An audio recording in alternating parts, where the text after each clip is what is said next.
Assalamualaikum warahmatullahi wabarakatuh. Balik lagi di YouTube Tianapedia.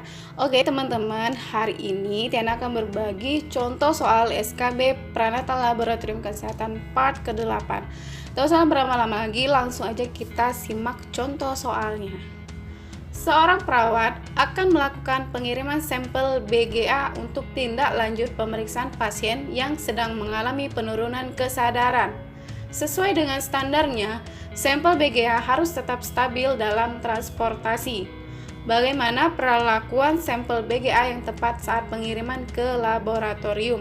A. Hanya dimasukkan dalam plastik clip.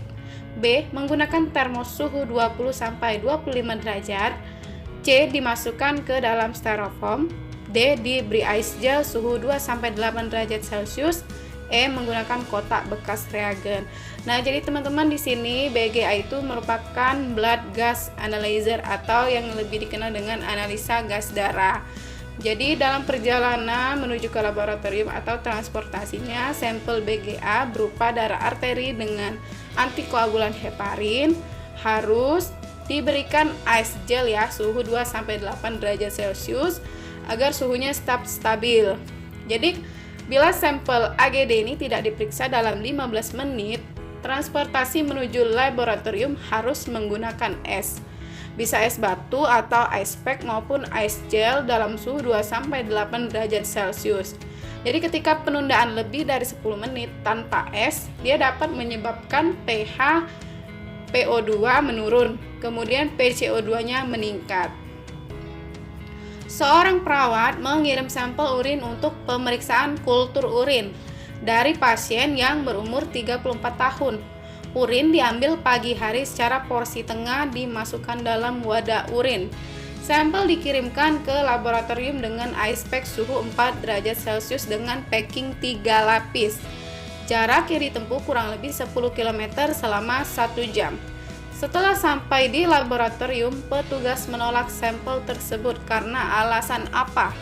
A. Wadah, B. Pengemasan, C. Suhu, D. Sampel, E. Formulir. Nah, jadi teman-teman kita analisa dulu ya, bahwasanya kalau untuk kultur urin, dia sampelnya harus dari urin yang midstream ya, atau porsi tengah.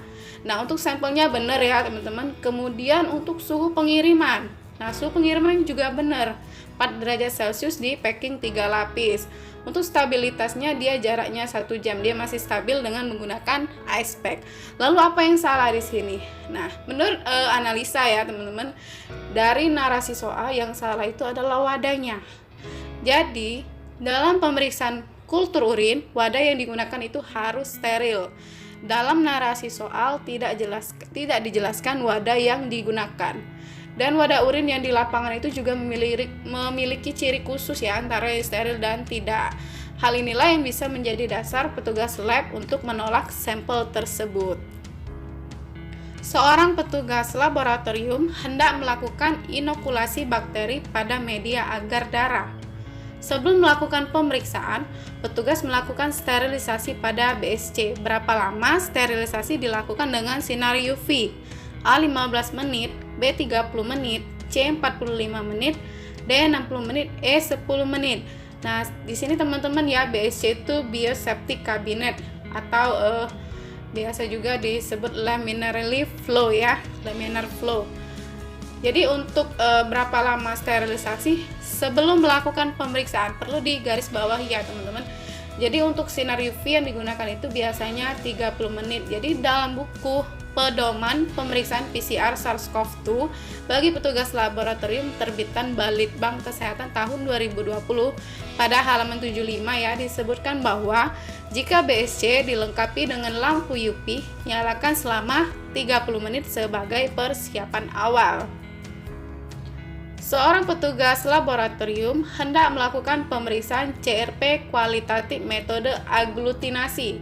Lalu, petugas juga melaksanakan pemeriksaan kontrol negatif. Apa tujuan pemeriksaan kontrol negatif tersebut? A. Validasi, B. Spesifisitas, C. Sensitivitas, D. Homogenisasi, E. Linearitas. Nah, jadi yang ditanya di sini, apa sih tujuan dari kita melakukan pemeriksaan kontrol negatif? Jadi kita bahas ya teman-teman, kalau tujuan untuk dari kontrol negatif itu ialah untuk spesifisitas.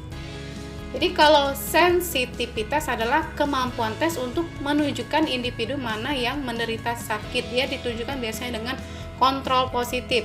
Sedangkan spesifisitas dia kemampuan tes untuk menunjukkan individu mana yang tidak menderita sakit, yang biasanya digunakan kontrol negatif. Seorang perawat mengirim sampel urin untuk pemeriksaan kultur urin dari pasien yang berumur 40 tahun.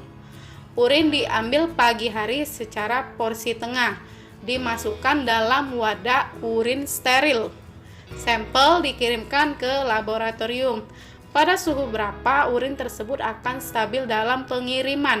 A. 25 derajat, B. 30 derajat, C. 4 derajat, D. minus 20 derajat, E. 0 derajat.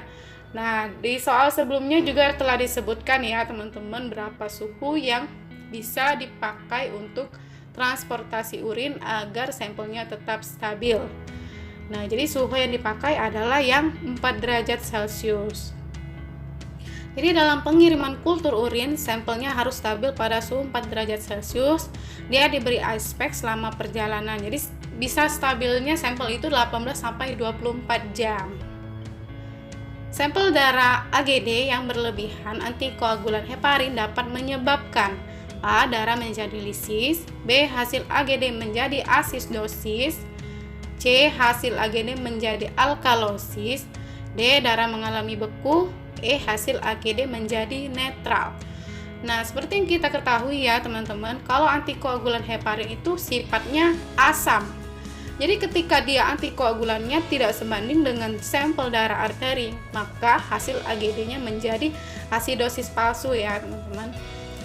Nah, kemudian kalau misalnya antikoagulannya juga terlalu sedikit, maka hasil AGD-nya juga bisa berkemungkinan menjadi alkalosis. Petugas laboratorium akan mengirim sampel darah dari pasien wanita berusia 30 tahun. Sampel yang digunakan yakni darah EDTA. Bagaimana penanganan sampel tersebut agar tidak terjadi hemolisis? A. Dipisah serum dan darahnya, B. Dikirim dalam keadaan beku, C. Diberi termometer untuk kontrol suhu, D. Diberi ice gel dalam packingan, E. Dikirim dalam suhu ruang. Nah, untuk darah EDTA sendiri ya teman-teman, kalau dalam suhu ruangan dia tetap stabil ya teman-teman. Tapi ini yang ditanyakan adalah saat pengiriman ya teman-teman, berarti saat transportasi di dalam perjalanan. Jadi penanganan sampel yang tepatnya adalah sampel tersebut harus diberi ice gel dalam packingan. Darah EDTA ini dapat diberi ice gel suhu 2-8 derajat Celcius agar menjaga stabilitas sampel dan tidak hemolisis. Nah, itulah tadi teman-teman beberapa contoh soal SKB Pranata Laboratorium Kesehatan. Semoga teman-teman yang belum ujian dapat dimudahkan ya. Akhir kata, wassalamualaikum warahmatullahi wabarakatuh. Bye-bye.